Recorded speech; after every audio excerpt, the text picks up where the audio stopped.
خب بچه‌ها سلام مجدد. ادامه ویدیو رو ادامه آموزش رو در ویدیو دیگه ترجیحاً قرار میدم که حجم ویدیو بالا نره.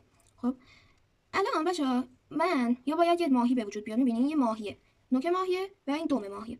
بچه‌ها به جای اینکه این ماهی به وجود بیاد بعضی وقتا یه شکل دیگه به وجود میاد. قبل از اینکه ماهی به وجود بیاد باید یه شکل ساعت به وجود بیاد. الان ساعت 9. خب فرمول ساعت اینه: راست بالا، چرخش به سمت چپ، راست پایین، چرخش به سمت راست، وسط بالا، وسط رو میاریم بالا. اگه رو حروف خونی روبیک هم بلد باشین میتونین با حروف خونی روبیک انجام بدین. حالا وسط بالا،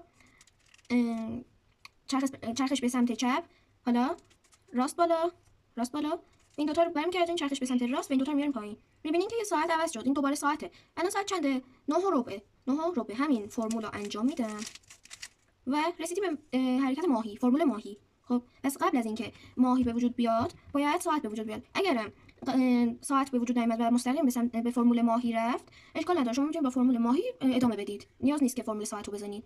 ببینید نوک ماهی این قسمت باید به سمت قلبتون باشه. خب بعضی وقتا هم یه شکل دیگه به وجود میاد که با اونا هم باید ماهی بزنید. فرمول ماهی یا به اضافه زردی، بعد یا تانک به چه شکلیه که این دوتا ردیف کامل زردن و به اضافه این قسمت به جز این دوتا گوشه.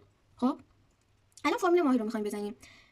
راست بالا، چرخش به سمت چپ، راست پایین، یه چرخش دیگه هم میدیم، بعد راست بالا، دو تا چرخش میدیم، همین دوتا رو برمیگردیم. خب الان ماهی رفت اونور، ما دوباره ماهی رو به سمت قلبمون، نوک ماهی رو به سمت قلبمون میگیریم و بعد همین فرمول رو انجام میدیم.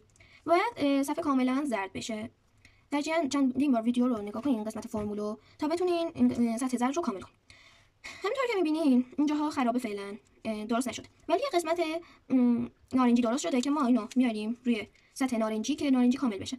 الان فرمول نردبان باید بزنیم. بعضی وقتا قبل از اینکه این چند تا فرمول رو بزنیم روبیک کلا خود به خود حل میشه که نیاز نیست دوباره شما بزنید دیگه، روبیک حل میشه دیگه. الان قسمت نردبان چجوری میزنیم؟ چپ بالا، این بار چپ بالا، بعد دوباره راست بالا.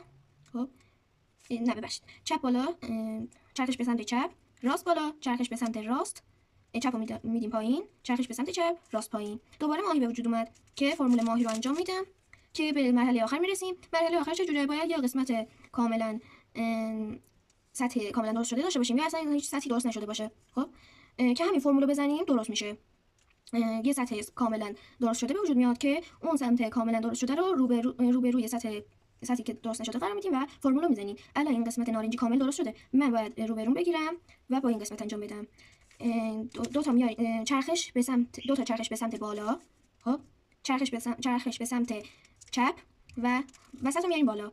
خب دو تا چرخش هم میدیم که بیفته روبروش. حالا وسط رو میاریم پایین، همین رو برمیگردونیم میاریم پایین. میبینیم که درست نشد. همین فرمول رو یه بار دیگه هم انجام بدیم، روبیک ما درست میشه. بچه‌ها یه مشکلی هم به وجود میاد خیلی، اونم اینه که به جای اینکه این ساعت به وجود بیاد یه نقطه وسط، همین یه نقطه زرد فقط، این مرکز زرد فقط میمونه. اصلا اینا هم گاتی پاتی میشه. اون موقع چیکار کنیم؟ یا باید ماهی بزنیم که شکل ساعت به وجود میاد، یا هم ساعت رو میزنیم که همون ساعت به وجود میاد، چون نسبت به مرحلهش مونده که چه چیزی به وجود بیاد که الان اینجوری نشده. اگه خیلی ممکنه که به جای اینکه یه ماهی یا ساعت به وجود بیاد یه مرکز زرد فقط دیده بشه که شما یا ساعت میزنید یا ماهی، که هر کدوم از شکل به وجود اومد نسبت به اون شکل فرمول میزنید. یه چیزی هم این قسمت ساعت 9:15 فرقی نمیکنه شما به این سمت گرفته باشین یا به این سمت. منظورم از این سمت ها اینه که اگه شما ساعت 9:15 دیدین فرقی نمیکنه که کدوم سمت گرفته باشین، فقط به صورت میگیرین که به شکل 9:15 باشه، نه به این شکل. خب الان این 9:15 ساعت، ولی من فرق نمیکنه به این قسمت به این سمت بگیرم یا به این سمت. یه چیزی خیلی مهمه این هست که شما باید کامل ساعت 9 رو ببینید. خب یه اشکال خیلی خیلی بزرگی هم که هست واقعا، ببینید الان هیچ قسمت درست نشده ولی سطح زرد کامل درست شده. ما چیکار کنیم الان؟ باید چه چیز بزنیم؟ ساعت بزنیم، نردبان بزنیم یا ماهی؟ هیچ کدوم، اصلا مرحله آخر هم نزنین. الان فقط باید از یه قسمت رو انتخاب کنین، نردبان بزنین. خب من مثلا این قسمت رو انتخاب کنم، میگیرم سمت چپم، یا من این قسمت رو انتخاب کنم این از سمت چپم میزنم. همین فرمول نردبان رو میزنم، چون بعد از نردبان همیشه ماهی میاد دیگه، پس من همون ادامهش ماهی رو میزنم. ببینید اینجا درست شد.